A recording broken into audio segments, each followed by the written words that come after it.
This is the EVP Podcast. This is the EVP Podcast. I am one of your handsome hosts, DVO. I'm Ghosty McGhostface. And I'm Beaker. Welcome. McGhostface. Welcome to the award-winning podcast, the EVP Podcast.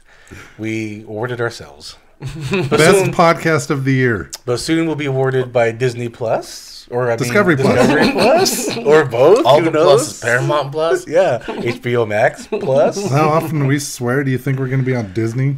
We'll be on all Actually, of them. they just put the Marvel series. Yeah, See? Punisher's on there. He's Yeah. See? swearing it up. We're coming for you, Disney. Coming from all. And We'll get Discovery all Plus. the awards. But only if you subscribe. All right. Well, now for another episode. We just figured since Will Smith's going around smacking people around, we're just going to talk about the Men in Black. Or actually, no.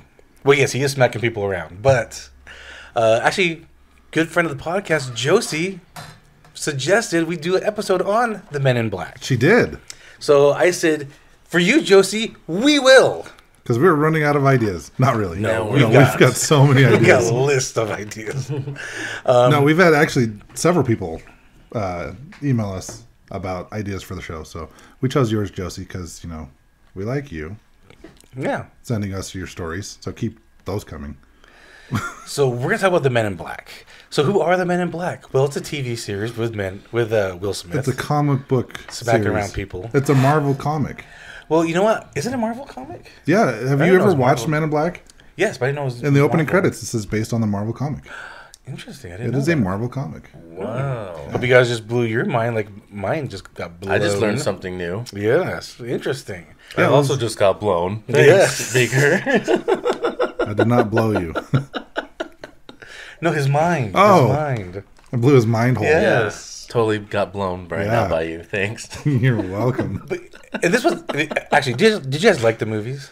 I The first enjoyed one. them. You wait, what? He Don't talk enjoyed at the same them. time. He enjoyed them. I enjoyed them. I liked the first one. Did you guys find them? The third one was unnecessary. Were you watching them? I was fascinated. Scared? I was scared. Fascinated? I was more fascinated than scared. I was scared for nothing. I got nothing. Jokes not insert joke here. But it's interesting. I didn't really catch on to this, but They made 4 of them. the movies are actually based on a real or possible real entity or organization called the Men in Black. Dun And dun so dun. they're wearing black morph suits all the time, They look can't like see them. G-men. like ninjas. What? G-men? G-men. From the FBI. Black suits, black hat, black sunglasses, thin black tie. Yes. Kind of like in the movie. Yes. Oh, okay. Like the FBI G-men. And that's how they kind of appear. At first.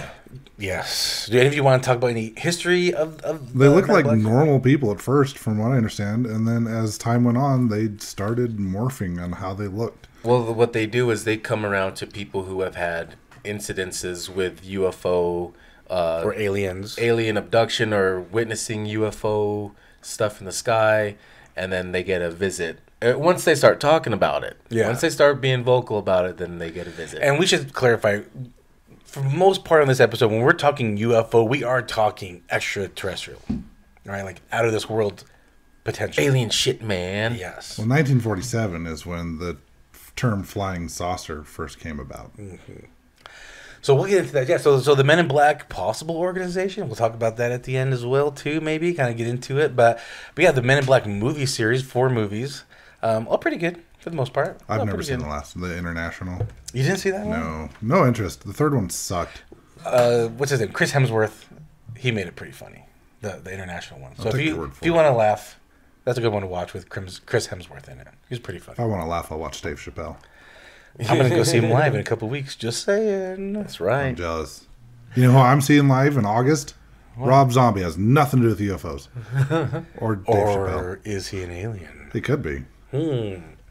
Well, he's more paranormal. Ghost stuff. Yeah. Dig through the ditches, burn through the witches. Yes. So we thought it'd be fun to kind of share some stories about the Men in Black. Here they come. The And Men in Black. Beaker's got our first story he wants to share with us. 1947. Flying saucers. Flying saucers. Actually, so there was a dude named Arnold Palmer. Oh, I great lied. drink. I lied. Wrong name. Kenneth Palmer. Okay. And I believe his was June 23rd is when his incident happened. This is not my story, but this is part of my story. All right.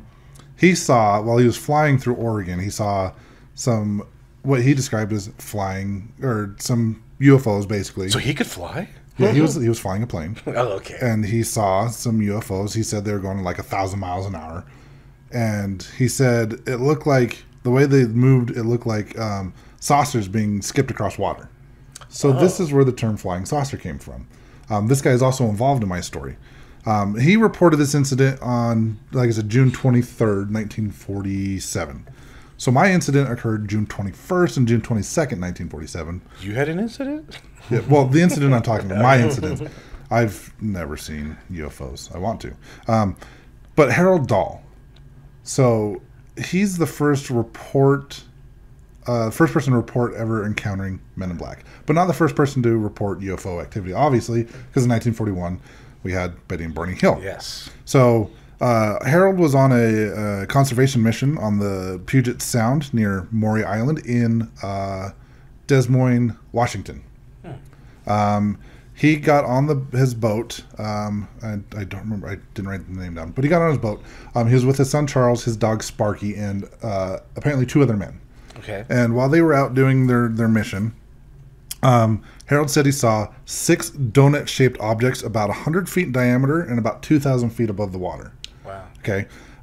He said he saw there's round portholes, and he even said he saw an observation deck. And most of the information I'm giving here is, I believe, from the MUFON reports. Do you know what MUFON is? No. It's I can't remember what it stands for. It's one of the biggest like UFO researching organization. Yes, I do know, but maybe some of the listeners do. They don't. No. Yeah, so they're like the biggest organization in UFO research. So Harold said he saw one of these ships started to kind of fly around erratically, and it started descending. And as he saw it coming down, he kind of got scared, and I guess he took off to shore because he didn't want to be... Well, this thing came down. It was about 500 feet above the water, and it started like dumping debris out of it. One of the portholes opened up, and it started dumping debris. In other reports, they say the spaceship blew up. Either way, debris coming down. This is when he heads to shore because he didn't want to get hit by the debris. But unfortunately, apparently he did. Well, his son Charles actually got hit in the arm, and it caused some burns and a welt to appear on his arm. And then his dog Sparky was also hit by some debris, and his dog unfortunately died. So when the porthole opened up, it was like a lightweight white metal that was coming out of the porthole. The one that actually hit his son, he said he actually went and found, he collected it and kept it. While this was going on, he also took pictures of the spacecrafts before he left. After all the debris was finished being dumped, all 6 of the spacecraft left. They all took off. So I guess that night he took his son to the hospital to get treated for the injuries, and then the next day he reported this to his superior, Fred Chrisman. He gave his camera and his official report to his boss. When they looked at the reel, the picture reel, the pictures that had the objects on them, there was definitely something there, but those were damaged. And then when they went and developed the film, the damage on the film itself showed that it was consistent with film that had been exposed to like high amounts of radiation. Yeah, I'm actually trying to search for some of his photos. I'm not really coming across them. Interesting. So, I mean, that radiation we've talked about in the Betty and Barney Hill case, the Travis Walton case, the UFOs seem to leave radiation, so that kind of makes sense with the pictures. Now, his boss, Fred Chrisman, didn't really believe him, didn't believe in UFOs and all that. So he went out and he was going to do his investigation because, official report. So he was getting some rock samples. He was investigating the claim. And while he was out there, one of the aircraft showed back up, and it acted like as though it was like observing him, watching him doing his investigation. It made him feel really uneasy. So the next morning, Dahl, I don't know if he was out and about or if he was at home, but he was approached by a man in black, and he asked him to go to breakfast with him. And so he's like, okay. So they went to breakfast. While they were at breakfast, this man in black apparently didn't ask any questions. He went over in great detail the incident with him. So he recounted the entire incident without Dahl apparently telling him anything. He knew everything about the incident, and even went as far as saying, "What I have said to you is proof that I know a great deal more about this experience of yours than you will want to believe." Huh. He then threatened Dahl and his son and said, "If you tell anybody about the incident, bad things are going to happen to you guys." So Harold and his boss, Fred, decided that no one's going to tell them what to do, so they're going to go public with this. So they actually gathered together an evidence packet, which consisted of some of the metal debris that he found and written statements about what had happened. And they sent it to a publisher in Chicago named Ray Palmer. And before Ray wanted to publish this in his magazine, he actually contacted Kenneth Arnold, the guy that I talked about before, that saw the flying saucers. And his incident happened 2 days later. So Kenneth Arnold's happened on June 23rd, I believe. And he was actually the first person to report seeing UFOs. So his report actually came out before Harold's did. Kenneth Arnold was also a UFO. He was there in Tacoma, Washington, researching UFOs, obviously because he had his own experience. So he went to interview Harold and Fred. When he got there, Harold had said that his son Charles had just kind of disappeared, and he didn't know where he was at. And I guess Arnold said that Harold didn't really seem too worried about it. He wasn't putting much effort into finding his son. He was more focused on the investigation of the UFOs. It was later. Charles was later found that summer in Montana, waiting tables, and he claimed he had no idea how he got there, which is kind of unusual. It could have just been like, kid was mad at his dad, he ran away. You don't know. There's no knowing exactly what happened there, but yeah, it was a little weird. So he got there on Maury Island, Kenneth Arnold, the UFO guy, late July, and he collected samples from Dahl's boat and some rocks on the shore. Now, he also conducted interviews with Harold and Fred. Fred said he didn't mention any men in black at all, so he never saw them. But Dahl went into great detail and gave a full account of his breakfast with his men in a sharp suit. And like I said, this is the first time anyone has mentioned seeing the men in black at all. So another interesting thing is, like I said, he was out on the boat. I may have not mentioned this, but when he was on the boat, so it was him, his son, his dog, and two other guys. Now, those two other guys never came forward, never did any interviews. Technically, we don't know if there were actually two other people on the boat or not. So they haven't even come out and denied anything either. No, they haven't said anything, which is a little weird in my opinion. But I guess it was on July 31st. There was two pilots and intelligence specialists from the Air Force named Captain Lee Davidson and First Lieutenant Frank Brown. They came and visited Dahl and Chrisman. They contacted the two and said, there might be something to your story. We believe you. We want to know more. So they actually sat down and talked for several hours with the two of them. And they actually collected the metal fragment. And it was on a ship. That was on a ship that Dahl had collected. And they were leaving. They were leaving in their B-25 bomber, and there was two other men in the plane with them. Now, about 20 minutes after these guys took off, the plane crashed. The two other guys were able to strap on parachutes, jump off the plane, and they were able to land safely. Unfortunately, Davidson and Brown were killed in the crash. And before they could actually tell anybody what they had learned from these two guys and what they had seen with their own eyes, and I guess the evidence was even destroyed. The metal I don't know if the metal fragment was destroyed, but the plane went down before these guys could share what they had found. Now, some witnesses in the area say they heard some anti-air guns shoot the plane down. Whether or not that's true, don't know. Yeah. Again, this was 1947. Some of these people may have been in the military, so they know what anti-air guns sound like. So that's what witnesses say, is they heard anti-air guns shooting these two planes down. The official report from the Air Force was that the crane was just the plane crash was just a terrible accident, and they maintained that it was just a unlucky happenstance. Before they could get off the plane, apparently one of the engines caught fire, and this is when the other two guys jumped off the plane and parachuted to safety. Before the two that died, could get off the plane, I guess the wing had broken off and hit the tail and caused it to go into a spin, and it trapped them inside, so they went down with the plane and died.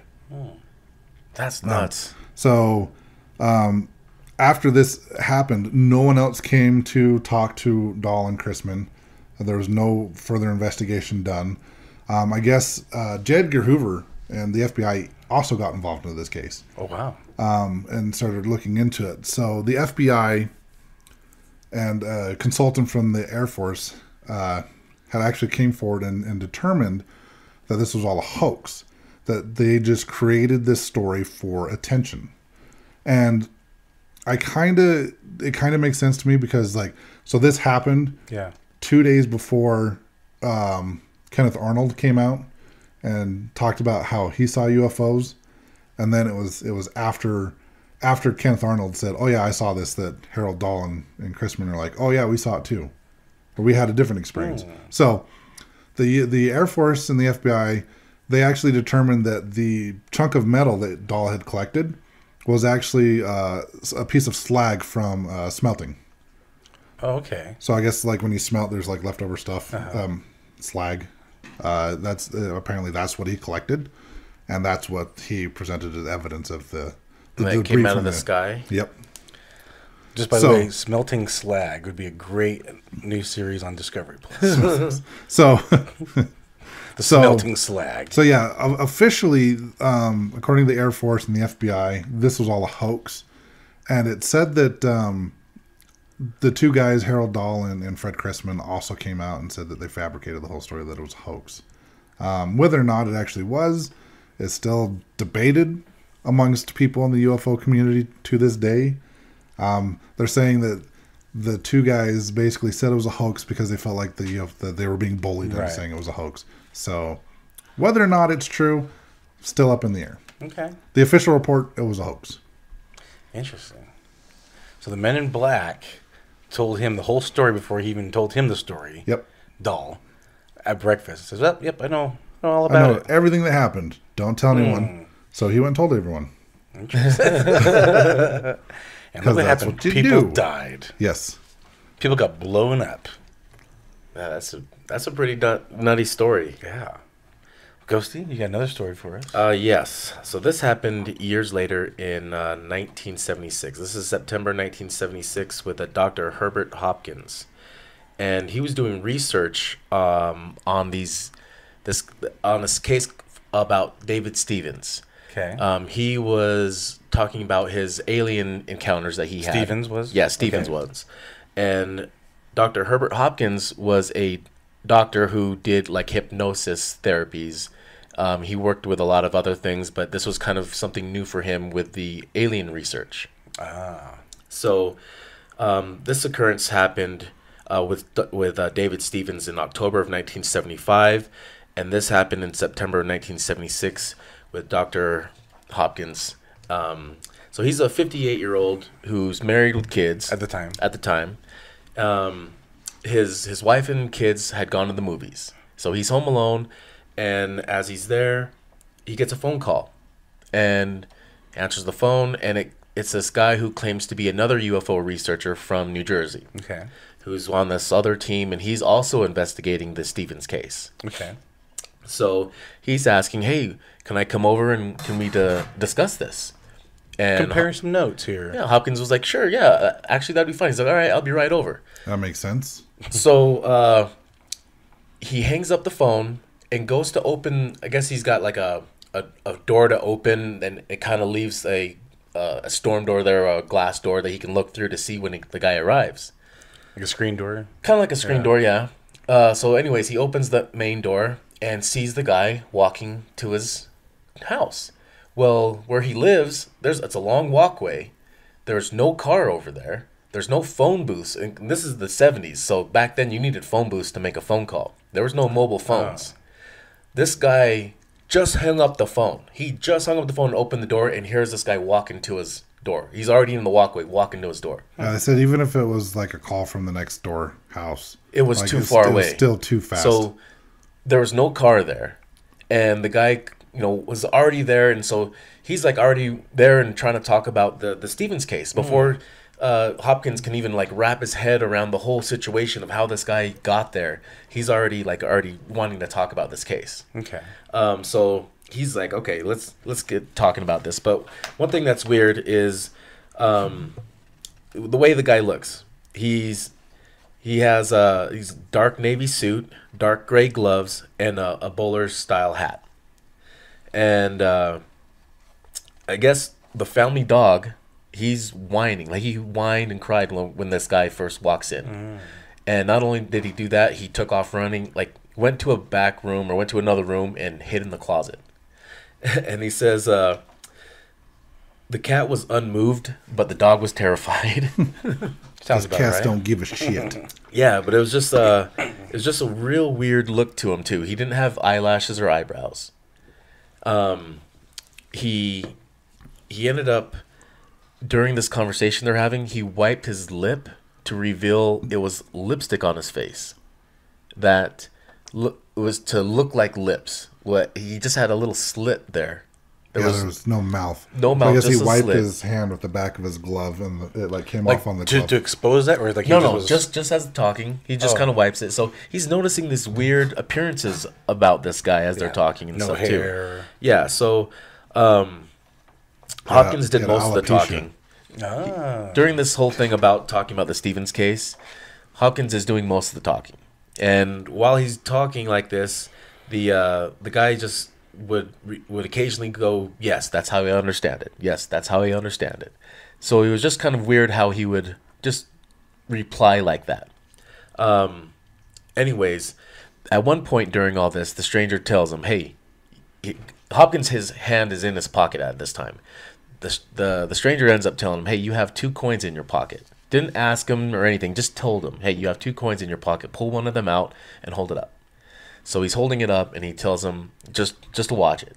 So he's watching this coin in his hand, and So Hopkins has a coin from his pocket, in his hand, holding it up. Holding it up. And it starts to turn fuzzy in appearance. It's like kind of like phasing and then just disappears in his hand. It turns like silver, and then it turns blue, and then just vanishes. Completely disappears. Wow. And he's just like, that is a cool trick. That is a cool trick, man. Well, the guy ends up telling him, neither you or anyone else on this plane will ever see this coin again. Plane? On this plane. So like on this plane that we're living in. Yeah. Yeah, it's really weird. And then he ends up asking him if he knows who Barney Hill is. Uh-huh. And he's like, yeah, I knew Barney Hill. I've heard of Barney Hill. Because it was like, what, 30 years later? Yeah, because this is 76. Yeah. So then he goes, yeah, I know who Barney Hill was. He goes, do you know how he died? And he knows he died of a heart attack. He said, no, he died because he does not have a heart, just like you no longer have this coin. Wow. So that was how do you take that? Is that a threat? You take that as a threat? Or just like... Because the way he's talking is just a matter of fact. He's not mad. He's not angry. He's not threatening. He's just talking matter of fact. Yeah. That'd be kind of creepy. I'd be scared. And then he goes on to tell him, he doesn't ask him about these, because he's got a lot of evidence and research that he's done on this Stevens case. Dr. Hopkins. And he's done hypnosis therapies with this Stevens, and he's got tapes, recordings, and tapes. Okay. Well, the stranger doesn't ask him about these tapes. He just says, you have these tapes. You have all this evidence of recordings that you've done with Stevens, and you need to get rid of it. He goes, you have the recordings on the Stevens case and the hypnosis and details and so forth. You need to destroy it all. Pretty much tells him he needs to destroy it all. He wasn't angry about it when he was saying it. And then Hopkins starts getting concerned about what he's saying. And when he just, the stranger ends up telling him, he's not saying it in a mad tone either. He's just being matter of fact. He's just saying, if you don't do it, you're going to suffer the same fate as Barney Hill. Well, that's a threat. Yeah, that part's the threat. Yeah. At this point, like, you just kind of like are getting into the zone, like, hey, where's this conversation going? And then boom, pretty much saying that we did this to Barney Hill. Yeah. That Barney Hill died because he was talking about it too much. Right. As we talked about in the episode, he was going on game shows and different things like that, kind of telling his story. And so with him dying like that at a younger age, at an age which he could have lived a lot longer, he's saying that pretty much they're the ones that caused his death. Interesting. And not only that, if he says he didn't say anything about him like ever coming back or talking to him again. He just says that he would know when it was done, which was destroying of the evidence of everything. Oh. So he just says he knows when it was going to be done. The stranger. Yeah. And he said the stranger he seemed inhuman and more machine-like with the way he was talking. And it was almost, just robotic. And towards the end of it all, like, it was getting slower. His speech was getting slower and longer spaces between words. He ended up standing up and saying... He was running out of juice, running out of... Exactly. Battery was empty. This exact words were, my energy is running low. Must go now. Goodbye. Oh, weird. That is creepy. Someone forgot to wind him up. Yeah. So he's up now, and he's leaving. Yeah. He watches him walk out the door, and instead of going down the walkway which he came from, he turns and goes to the end of the building, the end of the house, and just and he stops there. Stops at the corner and kind of clutches the corner like he's like out of breath Okay. But he's like he grabs to kind of gather himself for a second, then makes the corner and then disappears around the corner. Then he sees a bright bluish white light come from that corner. And there was no like shadow casted as if he was walking towards a car waiting for him or anything like that. So there's like no shadow of him walking towards headlights or anything like that. And there was a different color than headlights. In the 70s, everything was yellow or orange. Mm-hmm. These were white, blue, like LEDs we have now. Imagine the LEDs we have, white, bluish LEDs. They didn't have that in the 70s. That would be kind of a weird color to them back then. So that's what he sees. And he kind of like, he's standing on his porch at this point, and he's kind of like scared. A little fascinated, a little scared. Sure.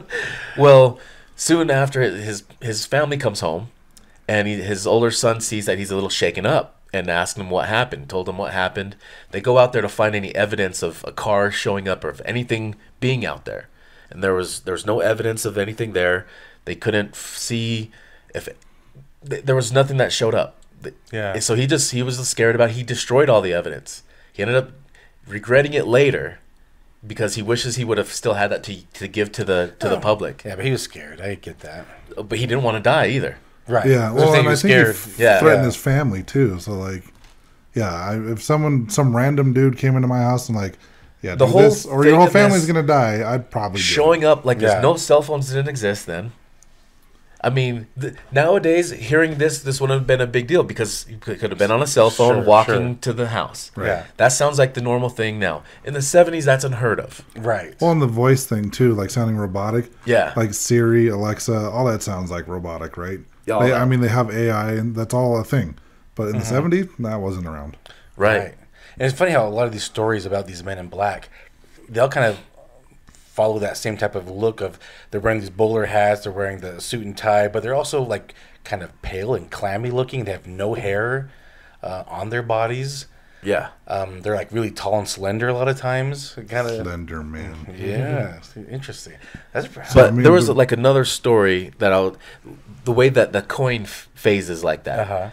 Because I remember talking about this in another podcast that we did on the Buko Boys, where I talked about this lady who said these men in black arrived to her house and phased like that coin did, but they kind of did that to themselves and walked through her fence. They didn't open her fence to go onto her property. They just kind of turned fuzzy and phased, and boom, they were through on the other side of the fence and walking towards her. Yeah.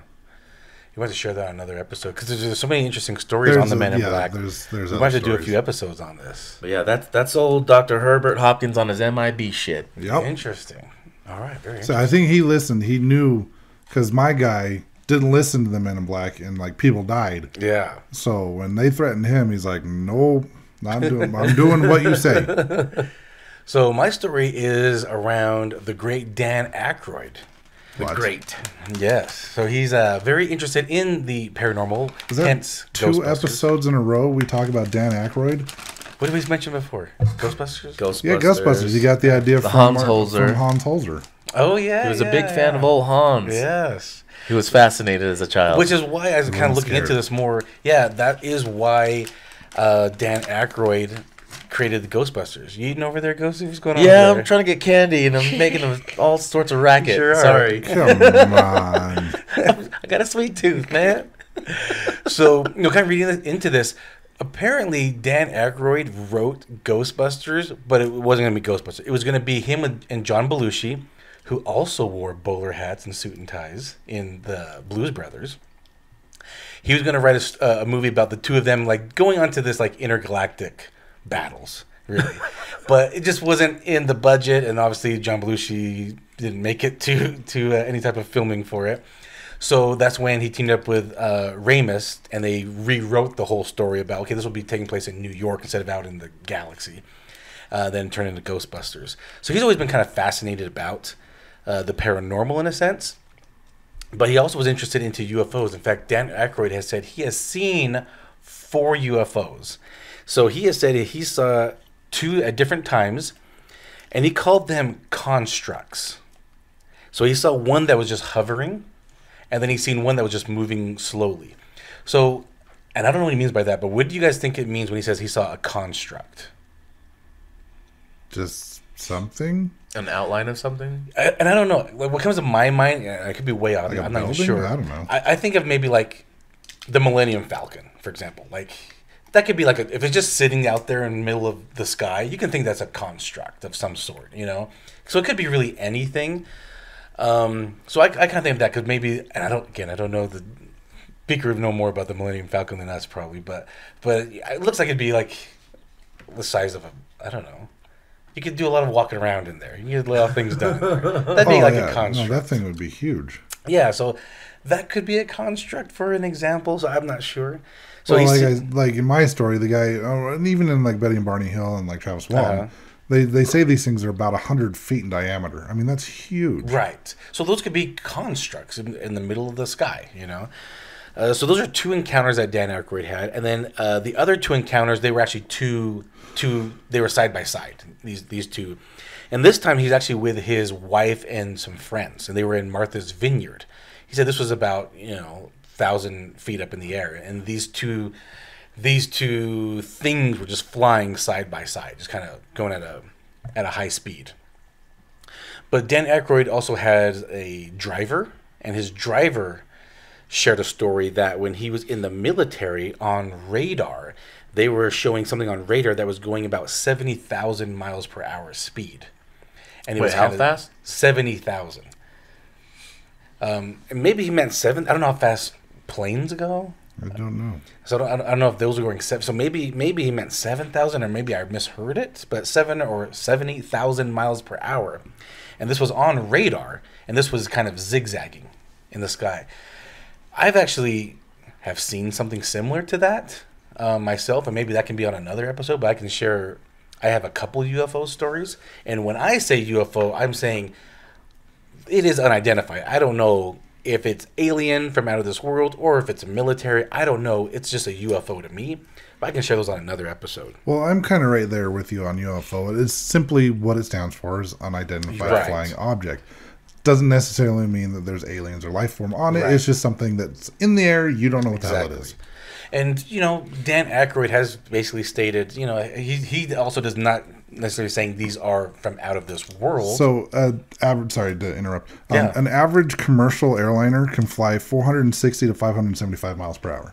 Wow, so half of 1,000.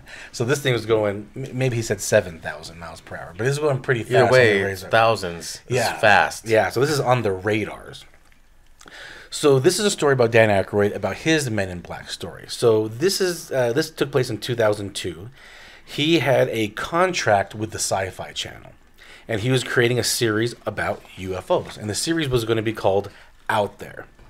And this was 8 episodes that they filmed. They were filming the last episode, so I believe they had 7 episodes already finished. And he was doing interviews this day on the 8th episode.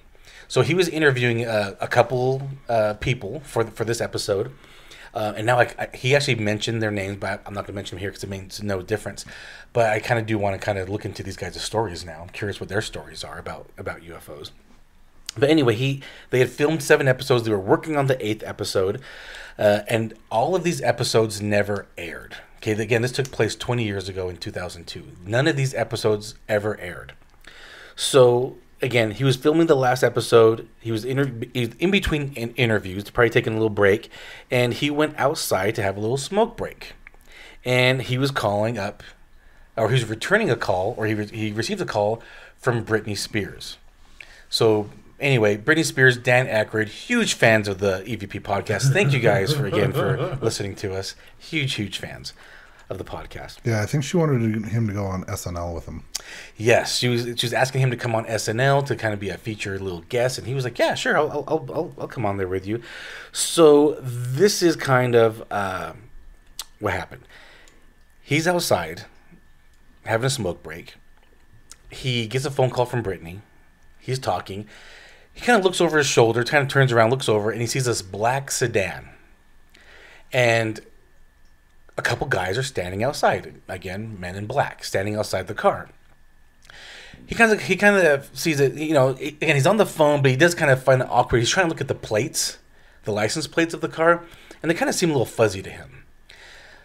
But out of the back seat comes a man outside of the car. And this guy looks much bigger than the other 2 guys that were standing outside.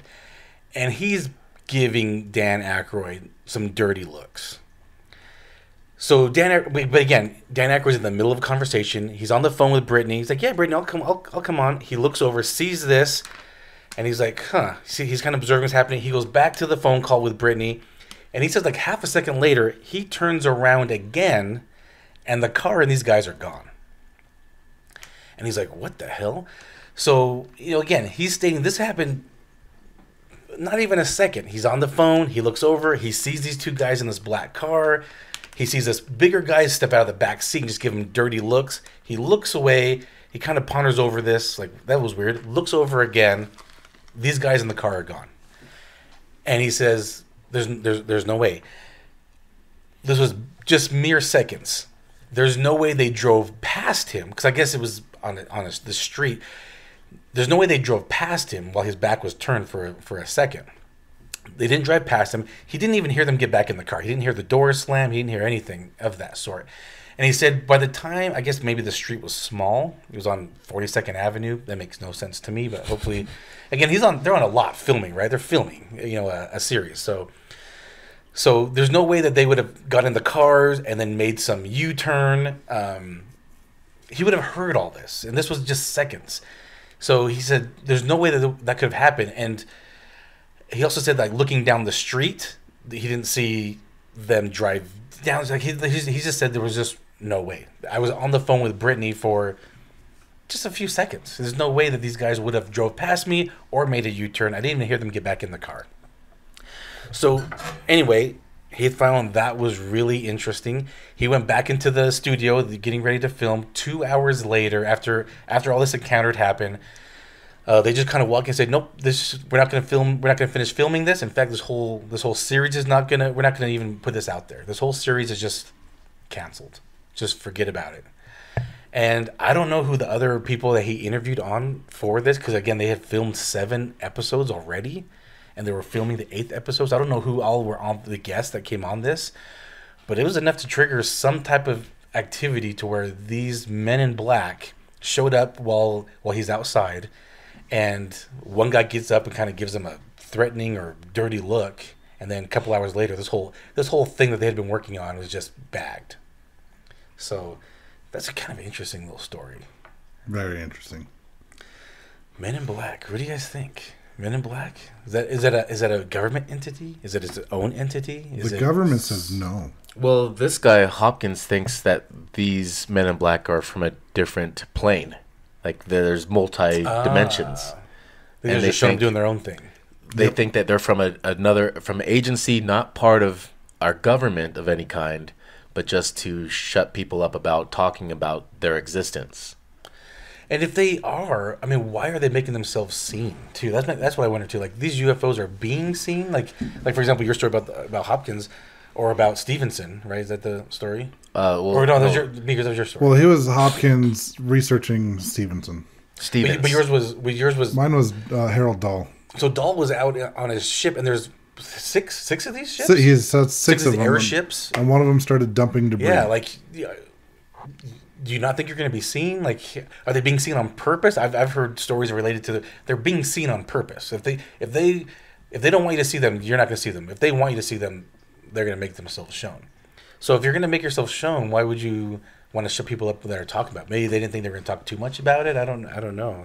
I don't get why they don't want people to talk about it anyways. Why is it such a secret? Well, I'll tell you Dan Aykroyd's, or actually Dan Aykroyd's theory of why our government has maybe acknowledged the fact that they do exist. They don't deny that they don't exist, but that why they don't say it is because people are just gonna be like, well, you, my pastor, you, the police, you, the mayor, you're not in charge.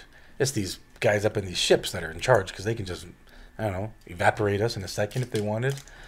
Well, I think, was it 2005, the government officially announced that, like, Area 51 was a thing. Mm-hmm. Recently, they've came out and said, UFOs, aliens, they exist. Here's some videos of it. Yeah. In an interview I did with Ben Hansen in the past, he said, like, especially in, like, the 40s, 50s, 60s, 70s, if the government came out and said, yes, this is real, this is a thing, you'd have mass hysteria. Yeah. Because you're talking about times of, like, in the 40s, I think we were just in World War II, right, or somewhere in that area. Yes. The 70s, you had Vietnam going on.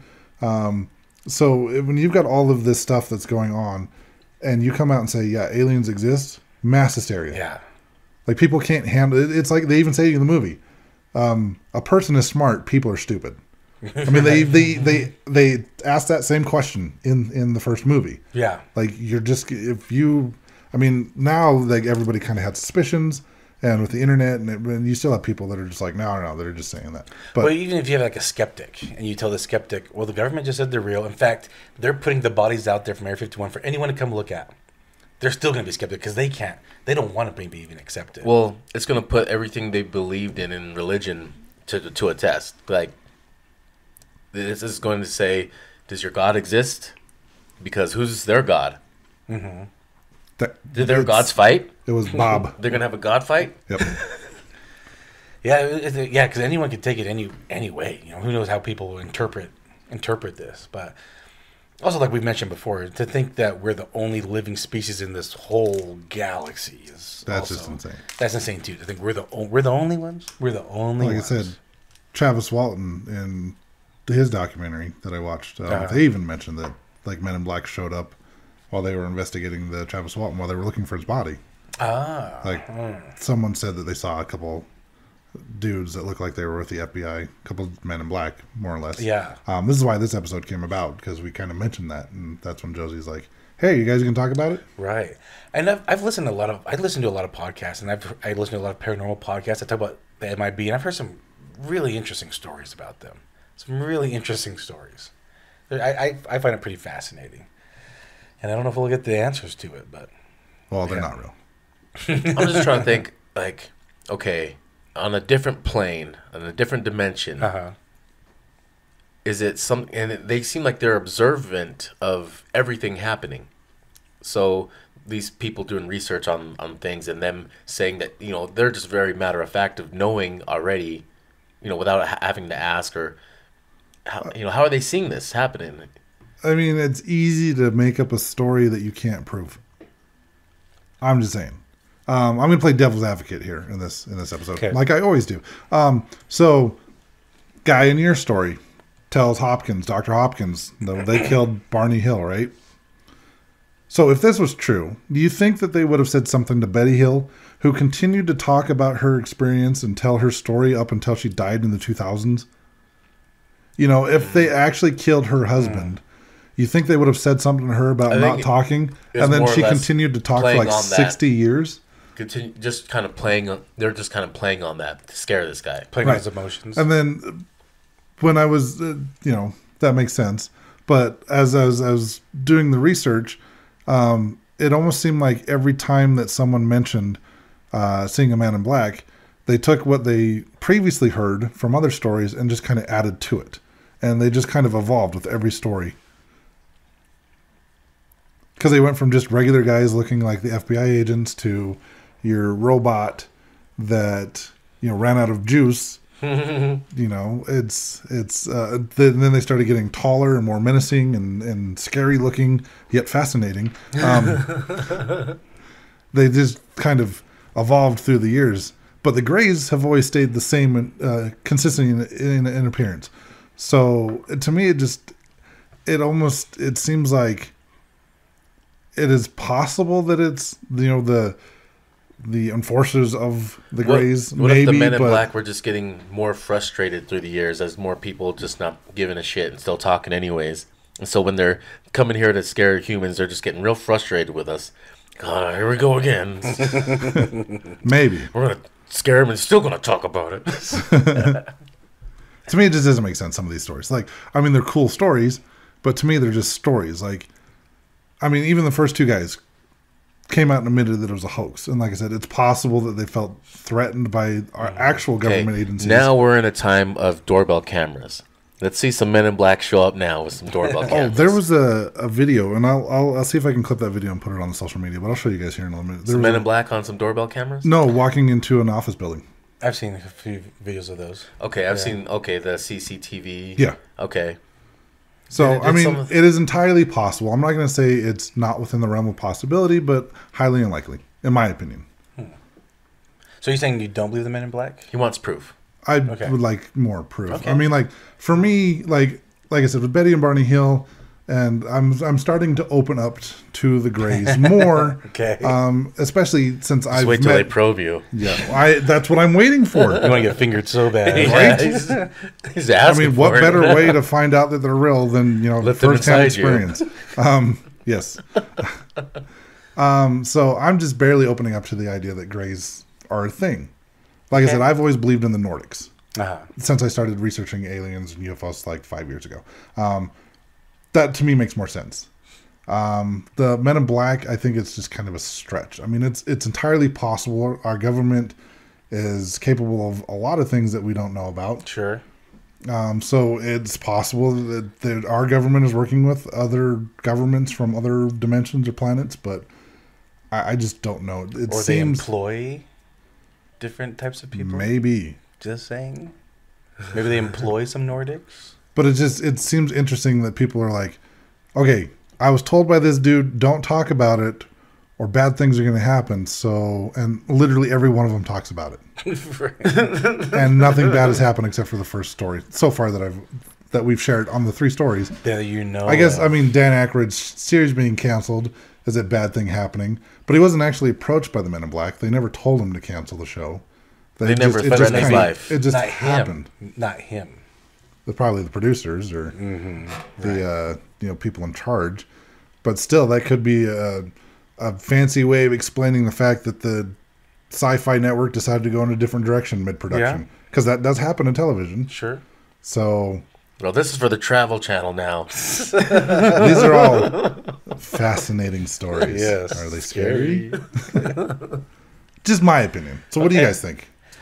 I anything is possible. I can't say for sure. Yes, they are a real entity or a real agency or organization, but I do think it's a possibility that that they exist. Whether we know about them, like our government knows about them, or if our government employs these type of looking people. I don't know. I mean, the guy that's running out of energy, that's so weird. It's kind of cool though. Yeah. I think that with so many people having experiences, that it's a high probability that it could be a thing. Mm-hmm. I think now in the age we're in, with more cameras being out there, that if this continues to go on, I think it's going to be captured more, unless they somehow toggle off their cameras and show up that way. They might. Mm-hmm. Spooky. Yeah, interesting. Stay fascinated. Yes. Keep it scary. All right, should we end that? Yeah. I think so. All right, Ghosty, don't play that. Peace out, butterflies. Keep aliens and UFOs out your effing mouth. This is the EVP Podcast.